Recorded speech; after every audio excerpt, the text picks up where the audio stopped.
Umat Serani yang terkasih, saya mengenal seorang ibu yang wajahnya selalu ceria, wajahnya memancarkan sukacita dan kegembiraan. Ibu itu terlalu bersemangat, energik, murah senyum, ditambah lagi dengan murah hati. Berarti ibu ini ideal sebagai seorang manusia, ideal sebagai orang beriman.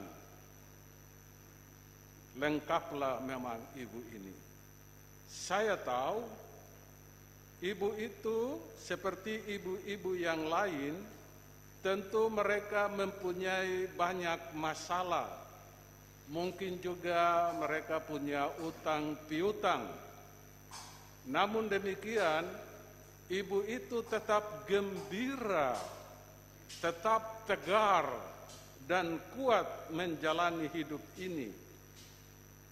Saya lalu bertanya kepada ibu itu, "Bu, supaya bahagia resepnya apa ya?" Ibu itu menjawab, "Resepnya adalah pasrah pada Tuhan, serahkan hidup kepada Tuhan sambil berdoa." Berdoa berserah diri pada Tuhan Allah. Itu pula yang dilakukan Yesus bersama 3 murid intinya, yakni Petrus, Yakobus, dan Yohanes di Gunung Tabor yang hening. Dengan berdoa di Gunung Tabor ditegaskan siapakah Yesus dan apakah misinya. Di sana terjadi peristiwa penampakan kemuliaannya. Yesus berubah rupa dan wajahnya berseri-seri. Ia dinyatakan sebagai putra Allah. Umat beriman yang terkasih, sekurang-kurangnya ada 3 peristiwa yang dimaklumkan atau ditegaskan sebagai putra Allah. Ketiga peristiwa itu terjadi saat Yesus dibaptis di Sungai Yordan, saat Yesus dimuliakan di Bukit Tabor, dan saat Yesus disalib di Bukit Golgota. Dibaptis, dimuliakan, dan disalib adalah jejak langkah yang harus Yesus jalani. Dalam aneka situasi itu, Yesus tetap bahagia dan tetap setia kepada kehendak Bapanya. Saudara-saudariku yang terkasih, melalui sabda Tuhan pada hari Minggu Prapaskah kedua ini, kita semua diingatkan untuk menyediakan waktu untuk berdoa seperti Yesus. Dalam kesibukan apapun, ambillah waktu sejenak untuk berdoa. Yang paling gampang adalah begini, jam 6 pagi.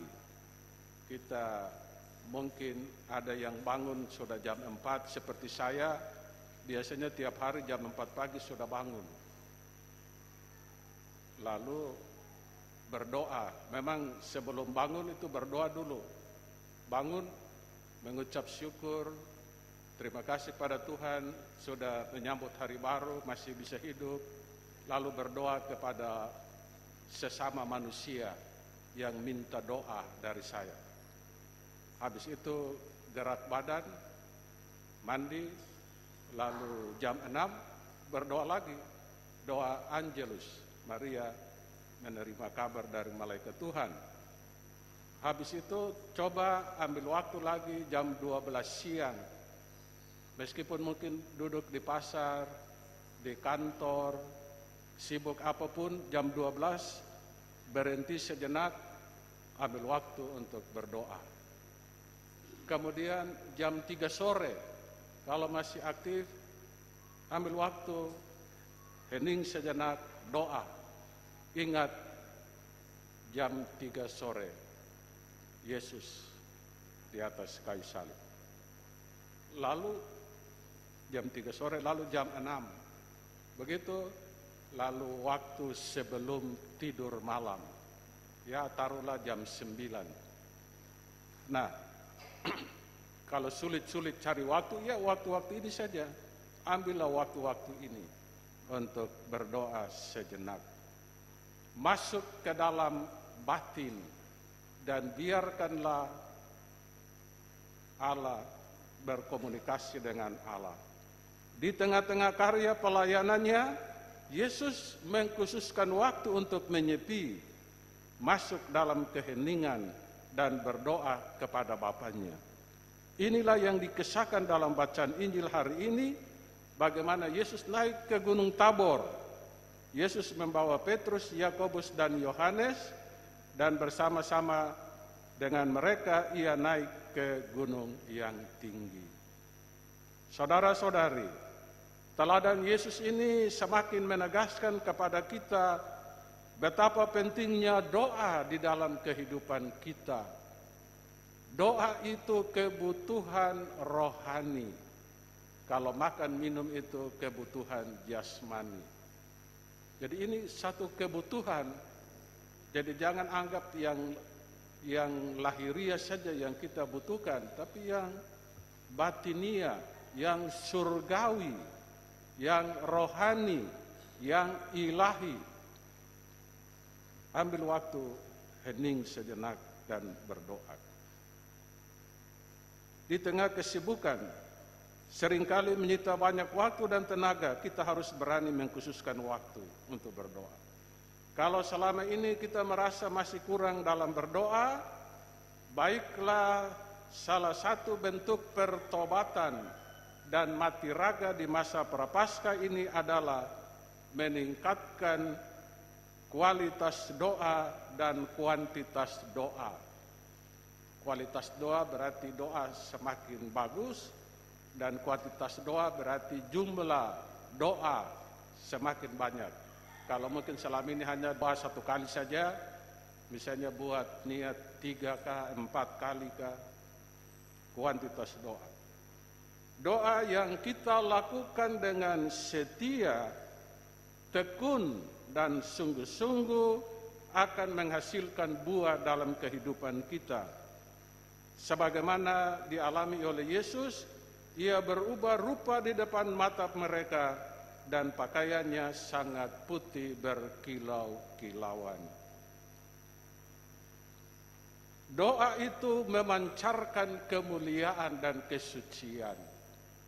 Maka kita sering menjumpai bahwa orang-orang yang tekun berdoa itu menunjukkan kematangan pribadi, kematangan rohani. Aduh, Bapak itu dia bagus sekali ya. Bagus bodinya, bagus tutur katanya, bagus sapaannya, bagus wajahnya, bagus keceriaannya, dan bagus perbuatan baiknya. Itu karena doa. Doa itu membuat hidup orang itu mantap. Dan itulah berkenan kepada Tuhan, tetapi disukai oleh sesama. Jadi sering kita lihat orang-orang yang punya jumlah doa baik, kualitas doa baik, itu akan nampak di dalam dia punya kehidupan. Enak sekali. Dan kita kagumi orang-orang begitu. Karena dasarnya adalah doa. Mereka selalu gembira. Wajahnya ceria. Satu kali saya tanya seorang bapak masih muda, baru kawin belum lama. Bapak itu kemana-mana selalu dia gembira. Tidak pernah wajah murung, wajah ceria, gembira, menyanyi. Ketemu dengan orang Manado, dia pakai bahasa Manado. Ketemu dengan orang Batak, pakai bahasa Batak. Jawa, pakai bahasa Jawa. Dia supel, enak bergaul. Dan menunjukkan keceriaan. Saya penasaran, lalu saya tanya, Bapak muda, Bapak Timo, kok kayaknya kamu tidak pernah mengalami kesusahannya? Dia bilang, Pastor, saya mengalami kesusahan juga. Ada kesusahan ekonomi, rumah tangga lah, segala macam. Tetapi untuk tampil di depan orang tidak boleh saya menunjukkan itu. Selalu tampil gembira. Karena dengan tampil gembira, wajah tenang, kita membawa sukacita dan berkat bagi orang lain. Nah, lalu orang-orang yang rajin berdoa itu selalu kata-katanya menyejukkan. Dia menyapa orang, aduh, hati orang jadi tenang, adem, sejuk. Karena dia punya kata-kata, pilihan kata-kata itu menyenangkan sekali. Itu karena dasarnya dia punya kehidupan doa yang bagus dan mencerahkan. Meskipun mereka tetap harus menghadapi aneka persoalan dan menanggung beban berat, mereka tetap bersemangat dan penuh pengharapan.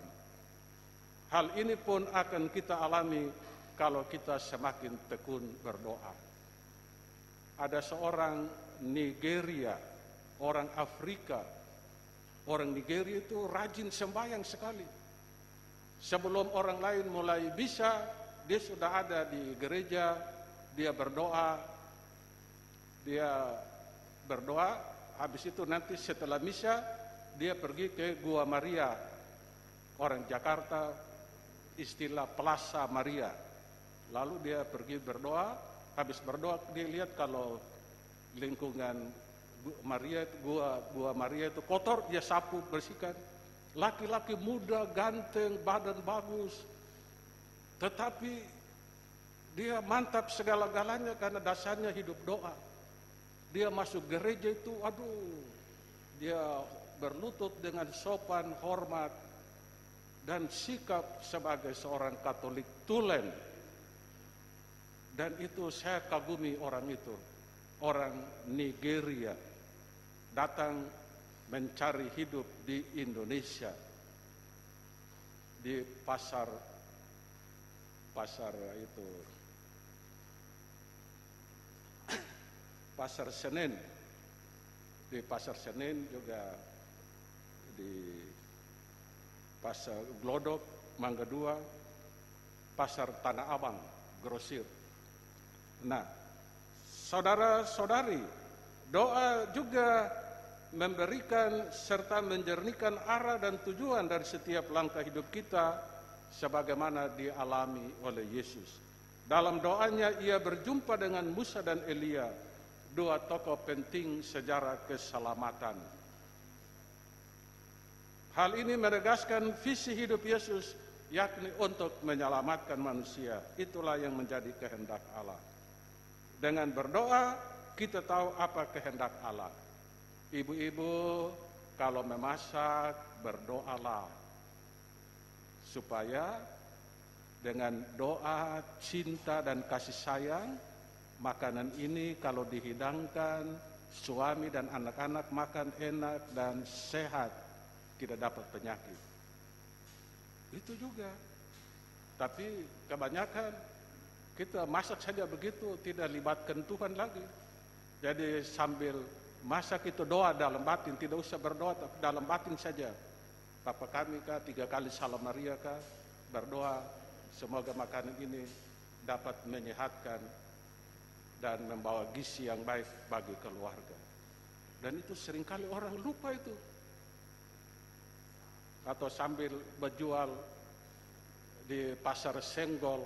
Pasar senggol itu maksudnya pasar yang dimana orang itu banyak-banyak lalu susah lewat, jadi orang saling senggol. Maka ini itu disebut pasar senggol. Sambil jual barang, ya berdoa. Berdoa, Tuhan kirimkanlah orang-orang yang baik datang untuk belanja, saya punya barang-barang ini.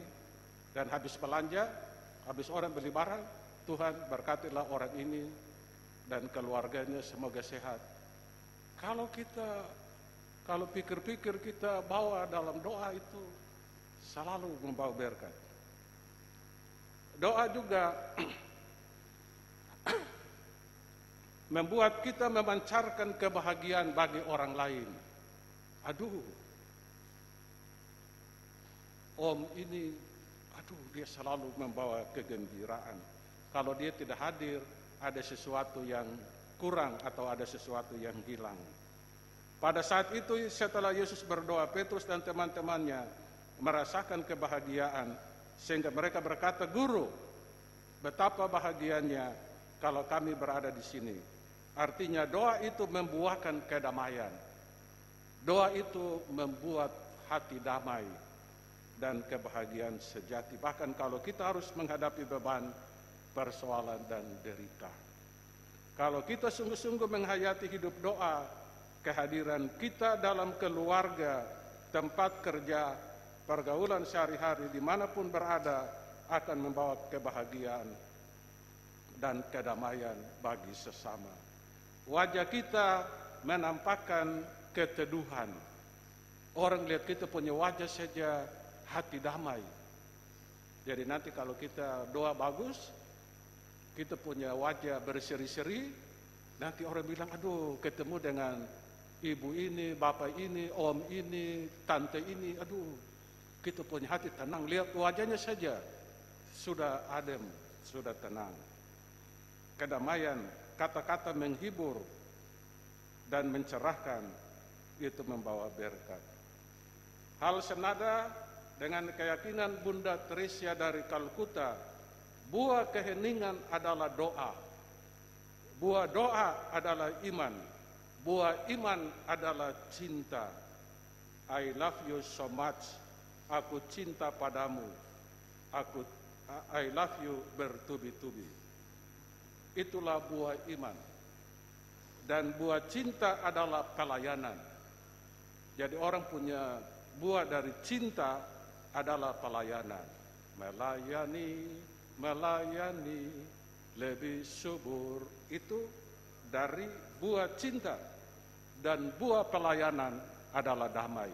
Kalau kita sudah melayani orang hati damai.